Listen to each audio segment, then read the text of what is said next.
बोधमयं नित्यं गुरुः शङ्कररूपिणो यमाश्रितो हि वक्रोऽपि चन्द्रः सर्वत्र वन्द्यते भवानी शङ्करो वन्दे श्रद्धा विश्वासरूपिणो याभ्यां विना न पश्यन्ति सिद्धाः स्वान्तं स्तमीश्वरम्। आज हम सब आपसे धर्म का मूल स्वरूप एवं धर्म एवं संप्रदाय में क्या फर्क है, क्या भिन्नता है, उसको जानने की प्रार्थना करते हैं कि धर्म का मूल स्वरूप क्या है। हरिओम।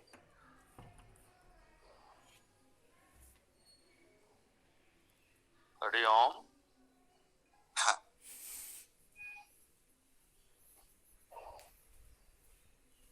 श्रद्धेय शिव स्वरूप परम गुरु स्वामी सनातन श्री जी के महाराज के चरणों में मेरा प्रणाम समर्पण। छोटे स्वामी को प्रणाम, प्रिय निसर्ग को मेरा स्नेह, और जितने जो हैं अपने समाज के, जो हम सब जुड़े हुए हैं गुरुदेव स्वामी जी से, उन सब को भी मेरा प्रणाम है। आज निसर्ग का आग्रह था कई दिनों से कि मेरी जो गुरुदेव से बात होती रहती थी धर्म और संप्रदाय के विषय में, उसको मैं साझा करूं आश्रम के बंधुओं के साथ। तो मैंने कहा ठीक है, गुरुदेव की जब कृपा होगी तो हो जाएगी। आज उनकी कृपा और निसर्ग के प्रयास से हम उपस्थित हुए हैं। इसलिए गुरुदेव अक्सर कहा करते थे कि धर्म की परिभाषा बहुत ही सरल है, लेकिन व्याख्या के दौर में उसको बड़ा ही जटिल बना दिया गया है। धर्म का सीधा सादा छोटा सा परिभाषा है, धार्येत इति धर्मः, जो धारण करता है, जिसको धारण किया जाता है, जिसके द्वारा धारण होता है। मतलब कि धारण और धारणा से जुड़े संपूर्ण नियामक और प्रक्रिया, उसमें जुड़े हुई जितनी नियमें हैं, वो सभी ही धर्म के अंग हैं। उदाहरण के तौर पे गुरुदेव कहा करते थे कि हम चले, गुरुदेव कहते थे, उससे पहले एक छोटी सी बात मैं अपनी तरफ से डाल दूं कि धर्म में कंफ्यूजन ये होता है कि हम अक्सर कहते हैं आग का धर्म ही जलना है, माँ बाप का धर्म है बच्चों की परवरिश करना, मनुष्य का धर्म है बूढ़े माँ बाप की सतत सेवा करना, उन्हें हर तरह की सुविधा प्रदान करना। सरहद पर एक फौजी का धर्म है देश की रक्षा के लिए जान दे देना। पानी का धर्म ही है नीचे की ओर बहना, जो उसके संपर्क में आएगा उसे गीला कर देना। इस हर जगह धर्म की ही बात हुई है। तो स्वामी जी कहा करते थे कि इसीलिए धर्म को समझो, धर्म को समझना बहुत जरूरी है। तो फिर उन्होंने धर्म की परिभाषा बताई मुझे, जो मैंने कहा। अब एक उदाहरण के तौर पे, अक्सर कहा करते थे कि जब हम भोजन करते हैं तो शरीर उस भोजन को धारण कर लेता है। अगर शरीर भोजन को धारण न करे तो वमन हो जाएगा, उल्टी हो जाएगी, और वो भी न हो सकता है फूड पॉइजनिंग हो जाए। तो धारण और धारणा का जो यह विज्ञान है कि जिस तरह से हम भोजन करते हैं शरीर उसे धारण करता है, फिर यज्ञ होता है, यज्ञ के परिणाम स्वरूप ऊर्जा, मांस, मज्जा, शक्ति सब कुछ जो है शरीर को प्राप्त होता है। तो ये तमाम प्रक्रिया धर्म में ही है। दूसरे शब्दों में कि जितना हम मेडिकल साइंस कहते हैं, आयुर्विज्ञान, वह भी धर्म ही है वेद की परिभाषा से। अब पृथ्वी है, पृथ्वी को आकाश में किसने धारण कर रखा है, कैसे धारण किया है उसको, कैसे एक दूसरे से गैलेक्सी में एक ग्रह दूसरे पर में आधारित हुए इस तरह से धारण किए गए हैं कि कोई किसी से टकराते नहीं। तो इसको जानने के लिए हम जाते हैं तो सारा जो खगोल विज्ञान है, सारा ही एस्ट्रोफिजिक्स जो है, एस्ट्रोनॉमी है, हमारे वेद की जो धर्म की परिभाषा है उसमें ये सब भी धर्म ही हैं। इसमें कहीं धूप दीप जलाने की, भजन आरती की बात नहीं होती।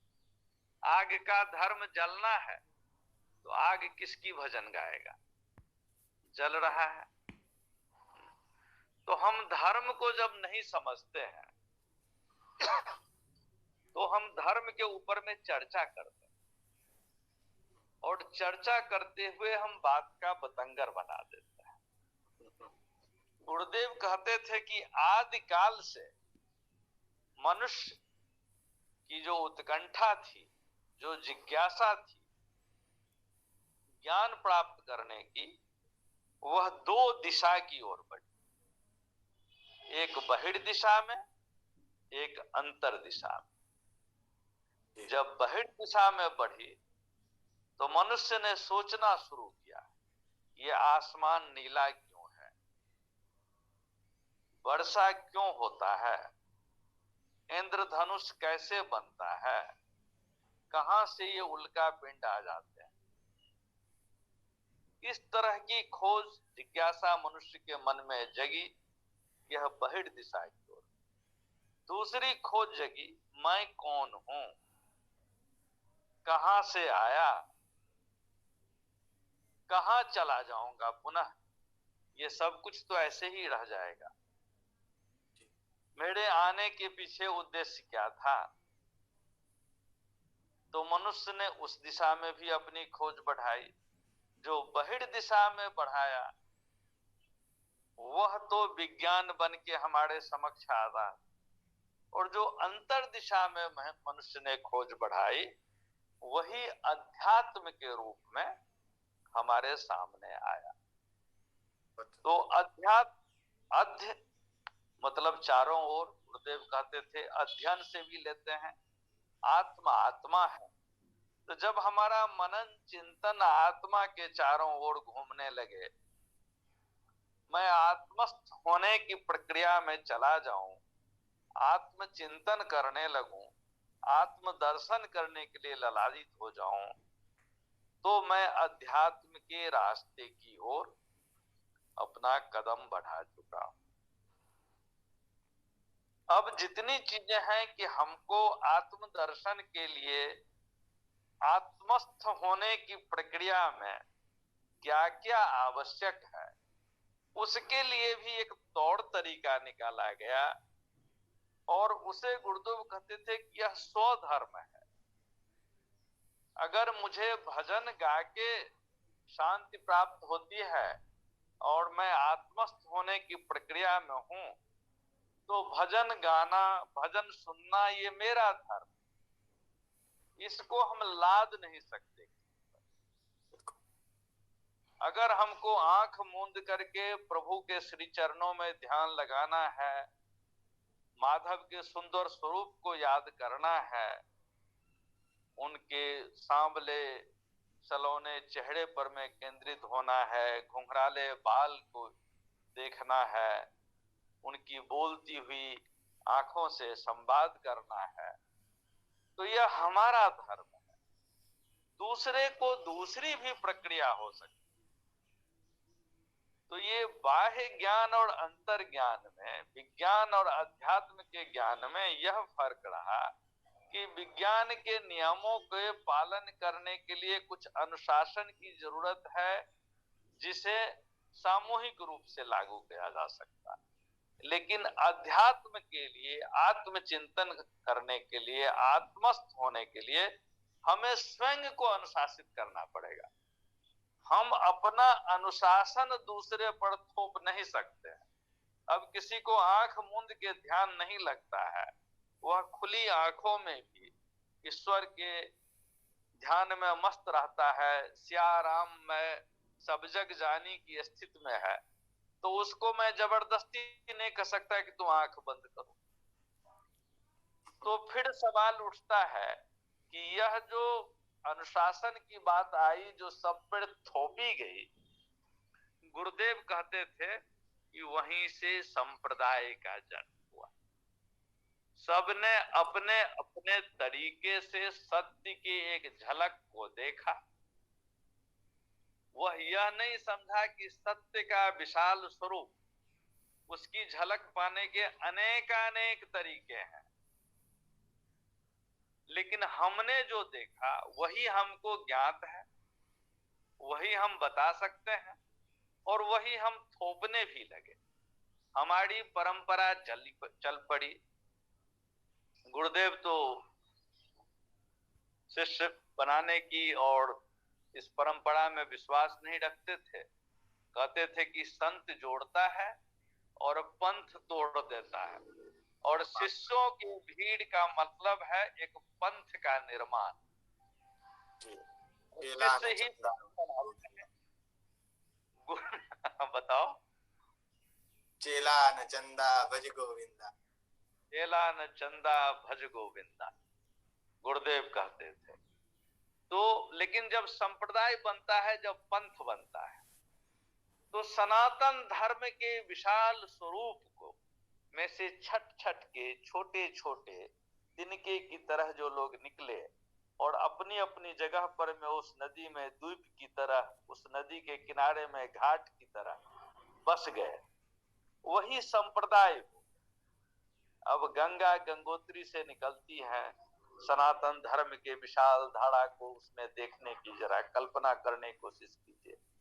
वह ऋषिकेश में एक घाट बना देती है, हरिद्वार में घाट बना देती, गढ़गंगा में घाट बना देती, बनारस बना देती, सब जगह हैं। कहीं वैष्णव हैं, कहीं शैव हैं, कहीं शाक्त हैं, कहीं सबका मिला जुला स्वरूप है, लेकिन गंगा का निर्मल जल सबके लिए वही, सनातन धर्म सबके लिए वही है।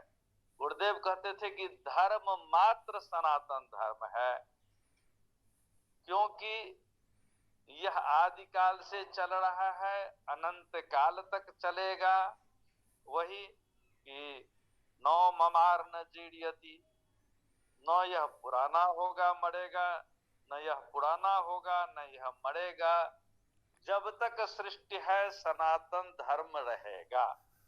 लेकिन हम जो बीच बीच से निकाल करके अपनी परंपरा, अपनी परिपाटी चलाते हैं, वह संप्रदाय।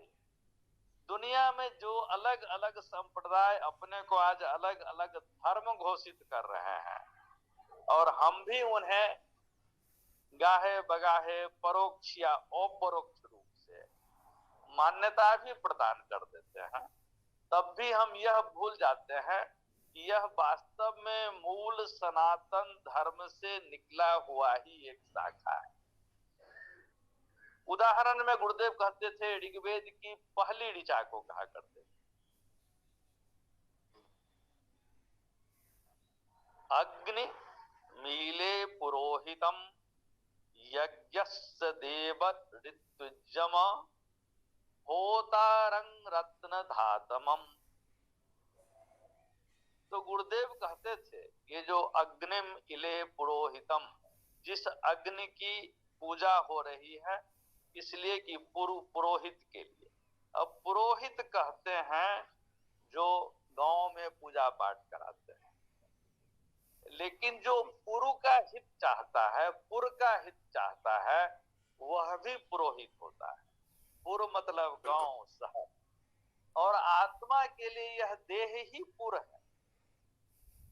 तो इस देह के हित के लिए जो अग्नि जल रही है 98-99 डिग्री फ़ारेनहाइट हमेशा मेंटेन रखती है, उस महान अग्नि को नमन है, उसका इले है, क्योंकि वही सारे रत्न को धारण कराता है। जीवन के जो महान उपलब्धि है, महान धर्म है, वह तभी होगा जब यह अग्नि अनवरत रूप से 98-99 डिग्री की फ़ारेनहाइट की डिग्री पर में रहेगा। गिर गया 2-4 डिग्री नीचे तो जिंदगी खतरे में, उठ गया 2-4 डिग्री ऊपर तो फिर खतरे में। तो यह जो महान अग्नि है, यह जो सर्वव्याप्त आत्मा है, जिसके हाँ बताएं। अग्नि शब्द का अर्थ जो गुरुदेव ने सनातन वाणी में भी दर्शाया है कि अंगम अंगम निहितम, कि अंग अंग में जो निहित है, जो जीवंत चेतना है, जो चेतना है, अंग अंग में जो निहित है वही अग्नि है। जो प्रलयंकर शिव की ज्वाला भी वही है। निश्चित रूप से यह अग्नि के गुह इसमें गया, जिसमें उसको वैश्वानर भी कहा जाता है। ये तमाम नर और नारायण से मिले हुए चीज जो विश्व में है, सब में वह व्याप्त है और वह आत्मा है। तमाम सनातन वांग्मय में गुरुदेव कहते थे कि आत्मा को ही पूजा गया है। कहते थे कि परम जोड़ ईश्वर परमेश्वर, परम जोड़ आत्मा परमात्मा। आत्मा अपने अंदर है, अपने संस्कारों से, अपने क्रियाओं से उसे परम बना दो, परमात्मा के हम समक्ष हो जाएंगे। कहीं भी सनातन वाङ्मय में यह दावा नहीं किया गया कि हम तुम्हें ईश्वर से या परमात्मा से मिलाएंगे। अक्सर लोग बोलते हैं कि आत्मा को परमात्मा से मिलना है। गुरुदेव कहते थे नहीं, बनना है। तुम्हारे अंदर जो जीवात्मा है उसको परम बनाओ, वही परमात्मा है। योग का भाष्य भी इसमें गुरुदेव ने बताया था ना कि जैसे पानी है उसमें शक्कर मिला तो दोनों ने अपना रूप जो है वो खो दिया, और पानी पानी भी न रहा और शक्कर भी न रही। दोनों मिला के जो योग बन के शरबत बन गया। जो ये जो नूतन क्रिया निकली कि जीव रूपी चीनी, जब जीव आत्मा में मिल गया तो जीव न रहा और आत्मा न रही। दोनों के योग से एक नया स्वरूप उभर के आएगा जो है परमात्मा।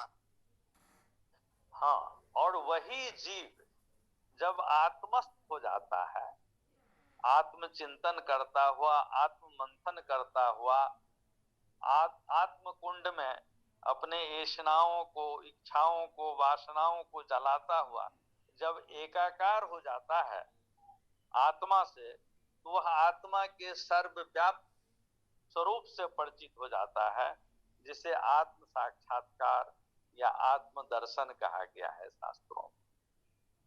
तो संप्रदाय के नाम पर जब हम किसी को कहते हैं तो यह संप्रदाय पर तो बात हो सकती है कि संप्रदायों में समभाव हो। धर्म में समभाव की बात बड़ा अटपटा लगता है। गुरुदेव अक्सर कहते थे कि भाई धर्म तो केवल सनातन धर्म है और वह समभाव से सब पर लागू होता है।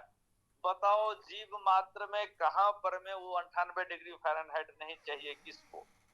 चाहे वह हिंदू हो, मुस्लिम हो, सिख हो, ईसाई हो, यहूदी हो, 98 डिग्री फ़ारेनहाइट 99 डिग्री चाहिए कि नहीं चाहिए? अगर क्या कोई 105 डिग्री फ़ारेनहाइट पर रहेगा?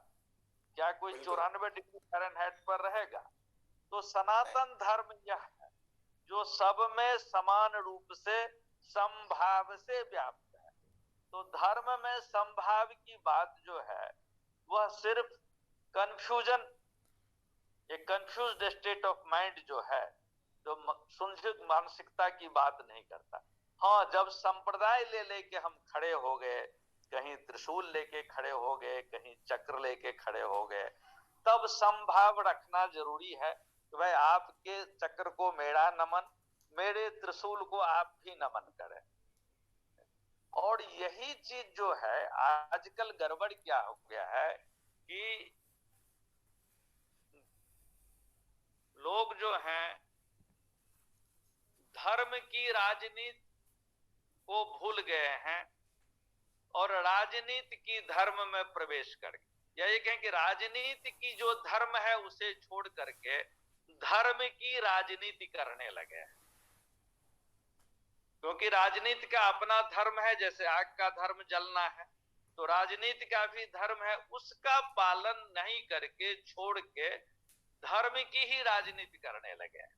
और उसमें फिर संप्रदायों के बीच में जो समभाव होना चाहिए, विषमता तो है इसीलिए संप्रदाय बना है, समभाव लाने की सनातन चेष्टा है।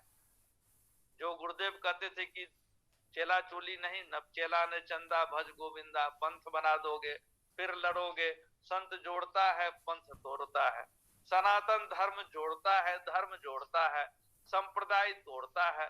तो जो खुद टूटने के लिए तोड़ने के कगार पर ही खड़ा है, उसी प्रक्रिया और विचारधारा से बना है, तो वहां पर तो वैमनस्य की बात ही नहीं चाहिए। संभाव धर्म के लिए नहीं, संभाव संप्रदाय के लिए हो। गुरुदेव का ऐसा विचार था। वो कहते थे कि जब आप अलग अलग मतों के जो मानने वाले हो, आप शैव हो, आप शाक्त हो, आप स्मार्त हो, आप वैष्णव हो, लेकिन एक दूसरे के लिए सम्मान रखो, क्योंकि मुख्य रूप से उसी आत्मा के सभी स्वरूप हो, जो आत्मा सर्वव्याप्त है, जिसको लेकर के ऋग्वेद लिखा गया। गुरुदेव कहते थे ऋग मतलब आत्मा ही होता है, आत्मा का वेद है। तो इस चीज के लिए हम स्पष्ट हो जाएं कि गुरुदेव की ही बातें मैं बोल रहा हूं, मेरी अपनी कुछ नहीं है, कि धर्म एक ही है और वह सनातन धर्म है। सनातन इसलिए है कि मैंने एक ऋचा से बताया, कई ऋचा कह सकता हूं, वह सबके ऊपर समान रूप से समभाव से लागू रहता है। हमने अपनी सुविधा अनुसार जो कुछ बना लिया है उस पे अगर हम चल भी रहे हैं तो उसमें संभाव ला के रखें, उसमें वैमनस्यता न लाए, क्योंकि हर जगह वही ईश्वर जो परम होकर के परमेश्वर बना हुआ हर जगह सर्वव्याप्त है, हर जगह विद्यमान है, वही धर्म को टिकाए हुए है, धर्म भी उस पर टिका हुआ है। तो धर्म और संप्रदाय के इस छोटे से भेद को समझें कि जो महान नदी चल रही है बहती हुई, वह तो धर्म है, और उसके किनारे जो घाट बने हैं, जहां पर में मठ बने हैं, पूजा पाठ और आरती हो रहा है, वह संप्रदाय है। और वो संप्रदाय एक दूसरे से अलग नहीं है, वो उसी धर्म से पानी लेकर के पी करके उसी से जो है उनका पालन हो रहा है। सनातन धर्म ही, उसके नियम ही सबका पालन कर रहे हैं, और संप्रदाय बन के हम आपस में अपने को अलग समझते हैं। गुरुदेव कहते थे नहीं, ऐसा कोई अलगाव नहीं, ये विचारों के जो समझ की कमी के कारण हो रहा है। जो वेद पढ़ेंगे तो लोग समझ जाएंगे इन बातों को। तो कहते गुरुदेव ने धर्म और संप्रदाय में एक और भी उदाहरण दिया था कि संप्रदाय जो है वो धरती है और धर्म जो है वो विशाल आकाश है। आप चाहे कितने भी बंटवारे कर लो, धरती के बंटवारे कर लोगे, देशों में बांटोगे, गलियों में बांटोगे, मोहल्लों में बांटोगे, आकाश को कहाँ बांट पाओगे। तो वही संप्रदाय अनेक ग्रहों जैसे है, लेकिन सबके ऊपर एक आकाश है जो सर्वव्याप्त है। बिल्कुल। तो धरती को तो हम गलियों में, मोहल्लों में, शहरों में, देशों में बांट देंगे धरती को, लेकिन जो आकाश है उसको कहाँ पे बांटोगे? वो आकाश वही को है। कैसे विभाजन करोगे कि यहाँ पे अहमदाबाद हम में बरसात हो और दूसरे हम शहरों में ना हो? हम धरती छोड़ के दूसरे ग्रहों पर भी चले जाएंगे, तब भी हमारे चारों ओर एक अंतरिक्ष, एक आकाश विद्यमान रहेगा। बिल्कुल। तो सनातन धर्म हर जगह मिलेगा, जन्म से लेकर के मृत्यु तक आवागमन के अनंत पथ पर में सनातन धर्म व्याप्त है, जबकि बाकी चीजें यहां से शुरू होके यहीं खत्म हो जाती है। सनातन खत्म नहीं होता, इसीलिए सनातन धर्म है। और इसी के साथ हमारे गुरुदेव सनातन भी हम लोगों के बीच में नहीं है, लेकिन है। वो आज जैसे उनकी कृपा हुई, मैं बोला, आप तो निसर्ग बोलते ही रहते हो, छोटे स्वामी हैं ही, तो शायद आज गुरुदेव की ये थी आपको प्रेरणा हुई कि गुरुदेव की ही बातों को मैं अपने शब्दों में रख सकूं, क्योंकि अक्षर सह तो वो शब्द याद नहीं है। इसके साथ ही हाँ, बहुत सुंदर रहा, बहुत सुंदर। प्रभु की कृपा रही, गुरुदेव का आशीर्वाद रहा, तो हम सनातन धर्म को उसके मूल स्वरूप के रूप में जान पाए और उसको जीवन में हमें धारण कर पाए। कि जैसे गुरुदेव कहते हैं, जैसे परमेश्वर ने धारण किया है मुझको, आज मुझे भी उसी की बात, उसकी संतान हो, तो मुझे उसी की बात सर्वव्यापी बनना है, उसको धारण करना है उस आत्मा को, तो तभी तो धर्म की सार्थकता रहेगी। और बिल्कुल धर्म, बिल्कुल। जैसा कि आपने भी कहा कि हमारी जिज्ञासा जब बाहर विस्तार पावेगी, व्याप्त होगी, तो वो विज्ञान बन जाएगी। लेकिन जब अपनी उत्पत्ति की खोज करेगी, अपने भीतर जाएगी, तो वो जिज्ञासा धर्म का ही रूप बन जाएगी। तो उत्पत्ति से जुड़ा हुआ जो है वही धर्म है, जो हमारी मूल उत्पत्ति। जैसे बाहर तो मात्र अभिव्यक्ति है, बाहर कुछ उत्पन्न हो ही नहीं सकता, उत्पत्ति का मूल तो भीतर ही है, क्षीर सागर में ही है। क्षीर सागर में। गुरुदेव बिल्कुल। तो पौधा भी हम लगाते हैं, बाहर पर फिर मात्र उसकी अभिव्यक्ति है। इस पर फिर कभी हम लोग चर्चा करेंगे। आज मैं चाहता हूं कि यहाँ विराम दे दूं। बिल्कुल बिल्कुल। सब सबको प्रणाम। आपको गुरुदेव कोटि को कोटि, प्रणाम। कोटि कोटि नमन। हरि ओम। नारायण। हरि ओम नारायण। बंद कीजिए।